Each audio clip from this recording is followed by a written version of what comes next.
Today is our 32nd post-cabinet press briefing, and once again welcoming you to this post-briefing. We started off by getting a report on the Zimbabwe's response to the COVID-19 pandemic and report on the procurement and rollout of vaccines. Cabinet received an update on the country's response to the COVID-19 pandemic and a report on the procurement and rollout of vaccines. And this report was presented by the chairman of the National COVID-19 Interministerial Committee, who is the Vice President and Minister of Health and Childcare, Honorable Dr. C.D.G.N. Chiwenga. The nation is advised that as of 30th October 2022, the country's cumulative cases since the outbreak of COVID-19 in 2020 stood at 258,169, with 252,254 cases, recoveries, and 5,160 deaths. The recovery rate was 98%, with 305 active cases, which is what has been reported. The pandemic remains under control as indicated by the flat COVID-19 epidemic curve. Indeed, the World Health Organization, that is WHO, has acknowledged the progress made in controlling the COVID-19 pandemic globally. However, WHO has indicated that the pandemic remains a public health emergency of international concern. Accordingly, Cabinet adopted the following October 2022 COVID-19 pandemic recommendations, which were issued by WHO. 1. Strengthening of SARS-CoV-2 surveillance capacity to detect and assess emerging variants. Then 2. Achievement of national COVID-19 vaccination targets. 3. Supporting the timely uptake of WHO recommended therapeutics and SARS-CoV-2 testing. Then 4, maintaining a strong national response to the COVID-19 pandemic by updating national response plans. Then 5, addressing the risk communications and community engagement challenges which are identified, as well as the divergent perceptions and risk between different interest groups, including through vaccination, wearing of face masks, sanitizing, and hand washing. Then number 6 is continuing the use of effective individual level protective measures appropriately tailored to the changing epidemiological context in order to reduce transmission of COVID-19. And finally, 7, maintaining essential health, social and education services, especially access to essential immunization services. In addition, Cabinet agreed to strengthen the enforcement of all COVID-19 regulations and to ramp up vaccination in Harare secondary schools, where the vaccination coverage is low, unfortunately, compared to other schools across the country. Regarding the national vaccination program, Cabinet wishes to inform the nation that as of 30th of October 2022, a total of 6,553,613 first doses of the COVID-19 vaccine had been administered, while 4,921,169 people had received their second dose, and about 1,198,388 had received their third dose, which is the booster. This translates to a national coverage of 58.3%. Then we moved on to receive a report on the national grain status, wheat harvesting and deliveries. Cabinet received the weekly report on the national grain status, wheat harvesting and deliveries, and this report was presented by the Minister of Lands, Agriculture, Fisheries, Water and Rural Development, Honorable Dr. Anxious Jongwe Masuka. Cabinet advises that the grain stocks at GMB as at 31st October 2022 stood at 569,259 metric tons, comprising 489,073 metric tons of maize and 80,186 metric tons of traditional grains. Using the monthly consumption rate of 49,294 metric tons, the available grain will last for 11.5 months. Wheat stocks stand at 159,706 metric tons, and this will provide 6.3 months cover at a consumption rate of 21,000 metric tons per month. The cumulative harvested area of the 2022 winter wheat crop stands at 23,474 hectares, translating to 31% of the planted area. The total production stands at 115,000 metric tons of wheat, with the GMB having received about 90,000 metric tons of this output. Cabinet is pleased that veiled fire incidents continue to decline and that the recent sporadic rains experienced across the country have not damaged the winter wheat crop. A total of 248 combined harvesters and fuel have been mobilized to expedite the harvesting of wheat in the face of impending rains. Then Cabinet then received a report on the Human Wildlife Conflict Relief Fund for victims in Zimbabwe. Cabinet considered and approved the establishment of the Human Wildlife Conflict Relief Fund for victims in our country, and this was proposed by the Minister of Environment, Climate, Tourism and Hospitality Industry, Honorable N.M. Hlovu. Cabinet wishes to highlight that as a result of its successful conservation programs, the country's increasing human and wildlife populations have led to competition for limited resources between humans and animals. In 1980, Zimbabwe had reached an elephant population of approximately 50,000, while the human population at that time, in 1980, was 7.4 million. To date, this is 2022, the Zimstats population census estimated the number of people to have more than doubled to about 16 million. The elephant population, meanwhile, is now estimated at more than 85,000, with other species also showing significant growth. This often results in wildlife attacks on humans, especially in communal areas and towns that are close to national parks, close to safaris, forests, and other protected areas. Consequently, people living adjacent to wildlife areas are always in danger of being attacked by the animals, and it has been established that the frequency of such attacks is increasing. This year alone, as of August 2022, 46 Zimbabwean lives have been lost to human-wildlife conflict, with the most affected being Mashonaland West Province, where 19 people were killed, mostly in Kariba. Regionally, Zimbabwe has the highest numbers of deaths from human-wildlife conflict. When you compare with other countries, for example, in Botswana, there are significantly less deaths, although they have more elephants, standing almost at 204,000. And this is because they have a smaller human population and the settlements are sparsely populated. In over a period of 10 years, they have recorded 57 deaths. Besides the fatalities, human-wildlife conflicts affect communities in other ways, including the following. 1, people being maimed, disabled, or sustaining serious injuries. 2, loss of food security due to consumption and destruction of crops by animals. 3, loss of livestock to predatory wild animals.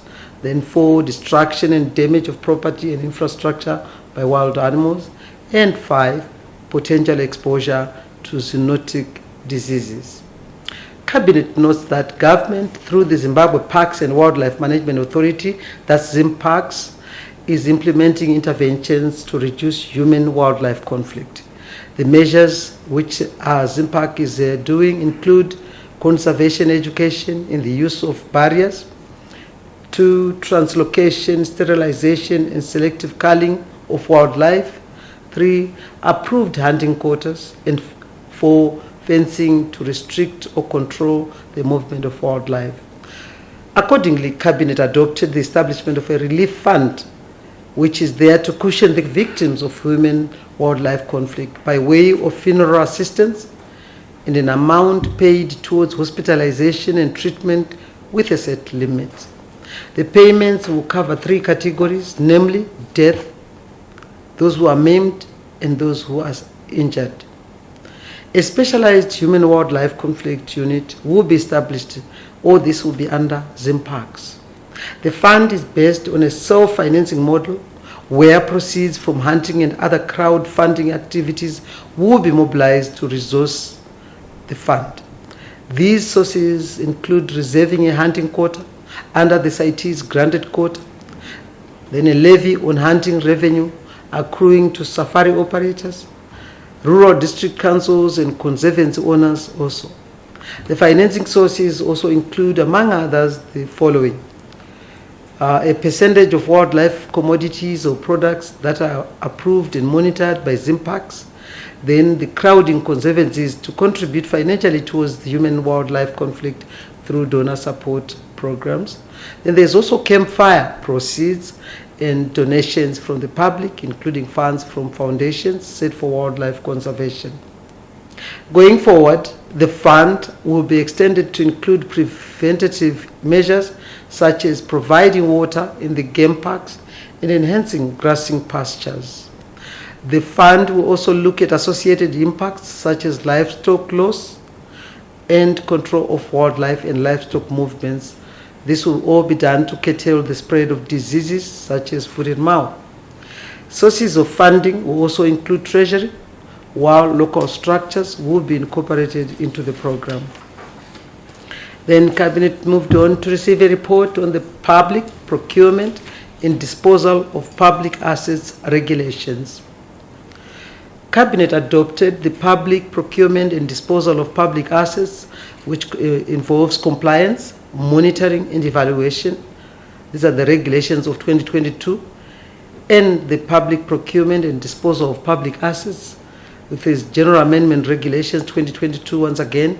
And this report was presented by the Vice President and Minister of Health and Child Care, Honorable Dr. C.G.D.N. Chiwenga. Cabinet highlights that the public procurement and disposal of public assets regulations will institute administrative penalties against public entities and individuals who are abusing the relevant procurement processes.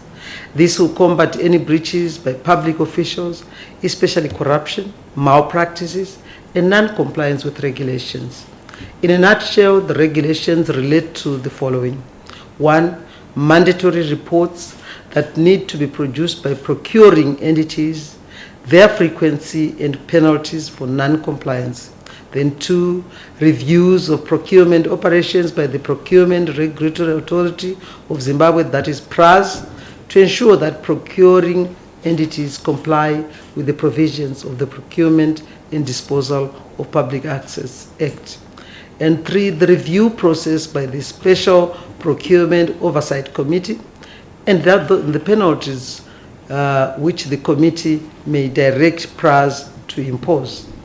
And regarding the amendments to the Public Procurement and Disposal of Public Assets, which is General Amendment Regulations 2022, Cabinet notes that the new policy changes in the country's currency regime to mitigate inflationary and exchange rate pressures have necessitated the review of procurement regulations. The amendments will peg fees in foreign currency for both local and international bidders, with local bidders being allowed to pay in local currency at the prevailing official exchange rate, should they elect to do so. The proposed regulations will go a long way in enhancing the integrity of public procurement, ensure that public procurement is conducted in a transparent, fair, honest, cost-effective, and competitive manner, and in compliance with the Public Procurement and Disposal of Public Assets Act. Then Cabinet moved on to receive a report on the inauguration of the new Prime Minister of the Republic of Lesotho. Cabinet congratulated the Republic of Lesotho for successfully inaugurating its new Prime Minister, His Excellency Samuel Matekane. This happened on Friday, 28th October 2022. The Minister of Foreign Affairs and International Trade, Dr. Shawa, attended the inauguration ceremony on behalf of His Excellency the President, Comrade Dr. E.D. Mnangagwa. The ceremony was attended by some regional leaders, including the presidents of South Africa, Namibia, Zambia, and Botswana. The Secretary General of the Commonwealth also attended the inauguration. Then we got a report on the Spotlight Initiative in Zimbabwe Fortitude Award. Cabinet congratulates the Zimbabwe Country Program for receiving the Global Country Team's Fortitude Award. The award recognizes the unforeseen and unpredictable circumstances faced by Spotlight Initiative teams and the resolve, determination, and resilience which they demonstrated to ensure that the work of eliminating violence against women and girls continues. Zimbabwe's award was announced during the spotlight. Then there was a report on the anticipated return of Zimbabwean nationals from South Africa. Cabinet adopted the report on the anticipated return of Zimbabwean nationals from South Africa, and this report was presented by the Minister of Foreign Affairs and International Trade, Honorable Dr. Frederick Makamure-Shawa. Cabinet would like to inform the public that mass deportations of undocumented Zimbabweans were expected from South Africa following the expiry of the Zimbabwe Exemption Permits, ZEPs, which South Africa had granted them. The sister Republic of South Africa had initially given the ZEP holders a grace period of up to 31st December 2022 to apply for alternative visas, and later they extended the ZEP validity to 30 June 2023. The alternative visas include student, business, spousal, and work permit visas. However, most ZEP holders do not qualify for the outlined critical skills visas, hence the low uptake. The Zimbabwean government has issued guidelines and regulations for returning residents, which include 1 duty-free vehicle and no limits to personal property. Government has also engaged the South African government, emphasizing that Zimbabwe is ready to receive its returning nationals who should comply with the relevant South African laws. Cabinet agreed to establish an interministerial committee to prepare for the returning residents. The committee will be supported by subcommittees, which include the following functional areas: transport and logistics, security, documentation, reintegration supports, resource mobilization, information and publicity, as well as health and education. And that brings us to the end of today's post-cabinet briefing.